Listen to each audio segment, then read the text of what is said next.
It was a cool, quiet evening when Anya unlocked the creaky iron gates of the mansion that had stood abandoned for decades. The house was hers now, inherited after her parents passed away, and she planned to renovate it, sell it, and move on with her life. The structure was massive, its once beautiful facade now cracked and covered in ivy.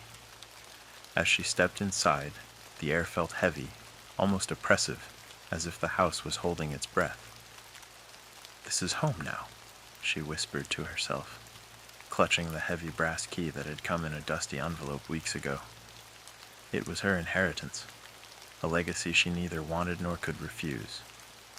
The villagers had spoken of the house with hushed voices and sidelong glances. "It's cursed," one of them had said. Another had warned, "Bad things happen there. People don't stay for long." But Anya, with her practical mind and desperate need for a fresh start, had dismissed their superstitions. The door groaned as she stepped inside. The air was stale, heavy with the scent of damp wood and mildew. The hallway stretched before her, its walls lined with tall mirrors framed in ornate gold. Dust covered their surfaces, dimming their reflections, but even in their murky state they seemed to watch her. One mirror in particular caught her attention. It was larger than the rest, standing in the farthest corner of the hallway. Its frame was intricately carved with symbols she didn't recognize, and its surface seemed to shimmer faintly, as though alive. Anya shook her head. "Stop imagining things," she muttered. But as she turned away, she couldn't shake the feeling of being watched. The house was eerily silent, save for the creaks and groans of its old wooden frame. Anya set up a small mattress in the living room, deciding to clean and explore the rest of the house in daylight. She fell asleep quickly, exhausted from the journey and the emotional weight of her decision. At first her sleep was dreamless. Then came the tapping. Tap, tap, tap. She stirred, her eyes fluttering open. The sound was faint, like knuckles against glass. She sat up, her heart pounding as the noise grew louder. Grabbing her phone, she turned on the flashlight and followed the sound to its source.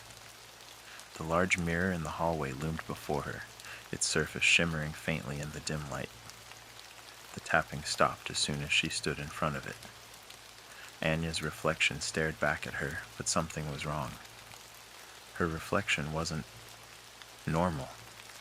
It seemed slower, delayed. She tilted her head to the right, and a second later, the reflection followed. "Hello?" she whispered. Her reflection smiled. She stumbled back, dropping her phone. Her heart raced as she scrambled to pick it up, her eyes never leaving the mirror. But when she looked again, the reflection was normal. No smile, no delay. "I'm just tired," she muttered, retreating to the living room. But sleep didn't come easily after that. The next morning, Anya decided to explore the house in earnest. The rooms were filled with dust-covered furniture, old photographs, and trinkets from a bygone era. In the attic, she discovered a locked chest. The key she found nearby opened it, revealing a leather-bound diary. The diary belonged to her great-grandmother, Devika. As she read through its yellowed pages, a chilling story unfolded. Devika had written about a maid named Mira who had worked in the house decades ago. Mira was loyal, hard-working, and kind, until the day she fell to her death from the staircase. "An accident," Devika had written, "but I feel her presence still, angry, betrayed." The entries grew darker. Devika described strange occurrences, objects moving on their own, laughter echoing in empty halls, and whispers in the dead of night. In a final, desperate attempt to rid the house of Mira's spirit, Devika had performed a ritual to bind the spirit to an object. That object, Anya realized with growing dread, was the large mirror in the hallway. But the ritual hadn't worked as intended. "The spirit is trapped," Devika wrote, "but it waits. It watches, and it wants to be free." That night, the house seemed alive. The mirrors reflected things they shouldn't. Shadowy figures moving in the background. Objects that weren't there. Anya woke to whispers, louder and clearer than before. Anya. She froze, her breath catching in her throat. The voice was soft, almost seductive. "Who's there?" she called out, her voice trembling. The whisper came again, this time from the mirror in the hallway. She grabbed her flashlight and walked toward it, her footsteps echoing in the silence. Her reflection smiled at her. Then it spoke. "Let me out." Anya screamed, stumbling back. The mirror's surface rippled, and for a moment she saw a dark figure pressing against the glass, as though trying to break through. She ran back to her room, locking the door behind her. Morning brought no comfort. Anya sat on her makeshift bed, clutching a cup of coffee, her hands trembling. The sunlight filtering through the broken windows did little to dispel the memory of the voice, or the unnatural smile on her reflection. Desperate for answers, she reread the diary, combing through every word. Devika's final entries offered a chilling warning. The mirror is not just a prison, it is a door. If the spirit gains enough strength, it will escape. To stop it, one must complete the ritual. But the instructions for the ritual were incomplete, the last pages torn out. Determined to learn more, Anya ventured into the nearby village. The villagers were wary of her questions.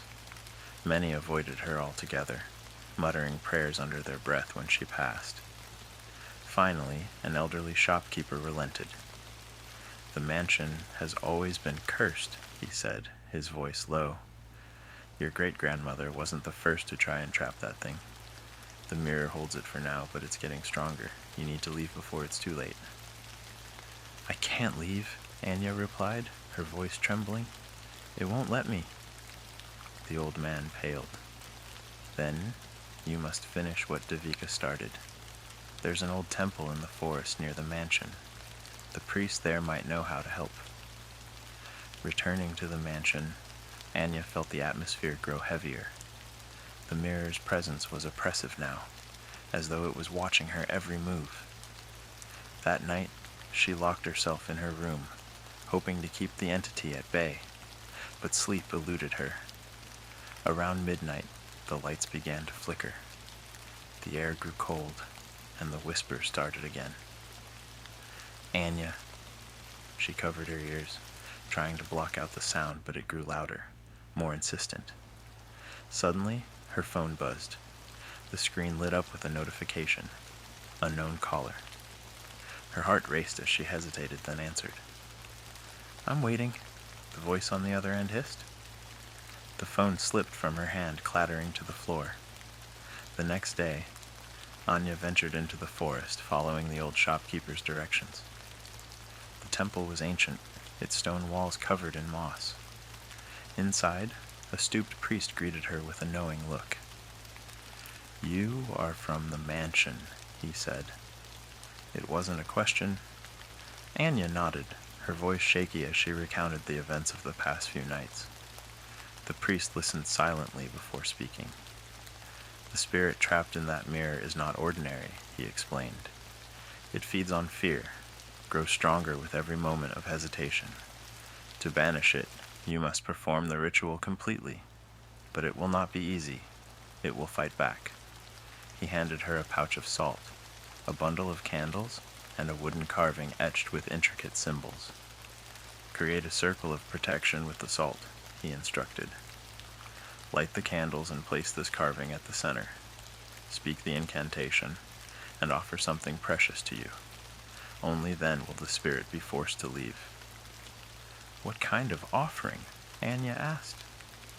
"Something irreplaceable," the priest said gravely. Returning to the mansion, Anya prepared for the ritual.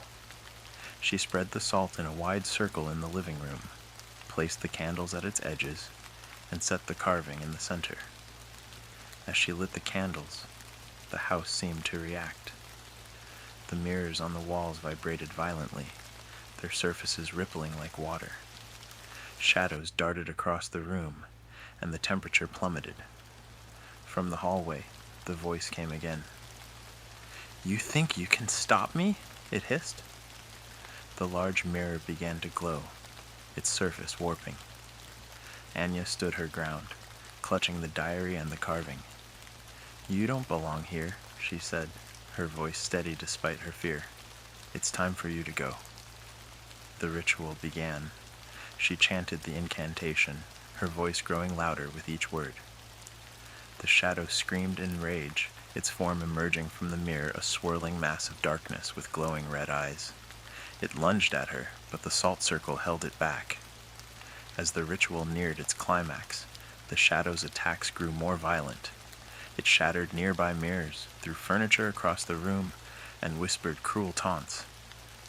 "You'll fail, just like she did," it sneered. "And when you do, I'll take you instead." The final step of the ritual required the offering. Anya hesitated, tears streaming down her face as she held a photograph of her late mother, the only keepsake she had left. "I'm sorry," she whispered, placing the photo in the circle. The shadow howled as the circle erupted in light. Its form was pulled back into the mirror, which cracked and shattered, leaving behind only silence. Exhausted, Anya collapsed to the floor. The house felt different, lighter, quieter. She gathered her things, determined to leave and never return. As she locked the door and turned to leave, she caught her reflection in a small mirror by the entrance. It stared back at her, unblinking. Then it smiled. "You freed me," it whispered. "Now it's your turn."